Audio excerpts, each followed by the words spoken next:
nagluluksa ang local entertainment industry dahil sa nakakagulat na balitang pumanaw na ang multi-awarded actress na si Jacqueline Jose. Binawian ng buhay si Jacqueline sa kanyang tahanan sa Marikina City noong Sabado, March 2, 2024. Siya ay 60 taong gulang. Kinumpirma ng PPL Entertainment ang talent management na kinabibilangan ni Jacqueline ang malungkot na balita. Hindi binanggit dito ang dahilan ng pagkamatay ng aktres, ngunit nakikiusap ang mga naulila ni Jacqueline na ipagdasal ang kaluluwa ng aktres at bigyan sila ng respeto at privacy upang ipagluksa ang pagpanaw nito. Nakasaad sa kanilang Facebook post nitong Lunes ng hating gabi, March 4. It saddens us to inform everyone of the untimely passing of Miss Jacqueline Jose, real name Mary Jane Gak. More details will be shared as soon as they are available.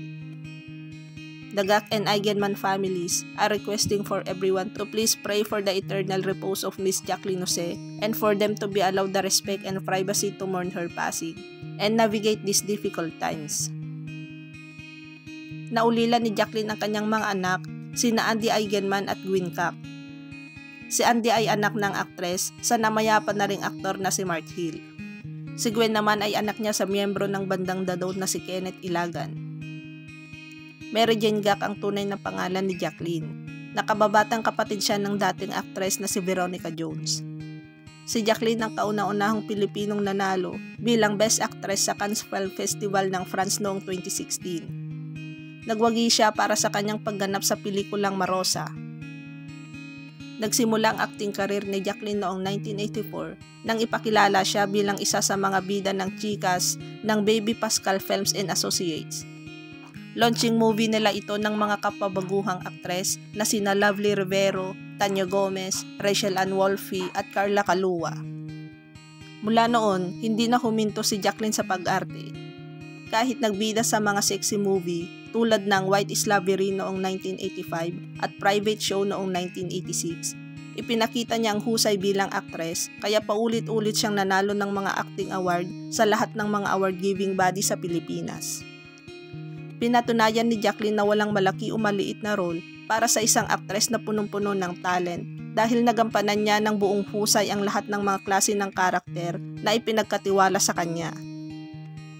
Kabilang pa sa mga pelikulang ginawa niya na tumatak sa mga manonood at kritiko ay si Listina Sanchez alias Bubble Enforcer at Ivan Gang noong 1985, Takaw Tukso noong 1986, Mrs. Mo Mrs. Ko noong 1986, Itanong Mo sa Buwan noong 1988, Macho Dancer noong 1989, The Floor Contemplation Story noong 1985, Mula na sa Pusod ng Dagat noong 1985, May Nagmamahal Sa'yo noong 1986, Kuratsa ang Babaeng Walang Pahinga noong 1988, Tuhog noong 2000, Minsan May Isang Puso noong 2001, Sarong Bangki noong 2005, at Service noong 2008.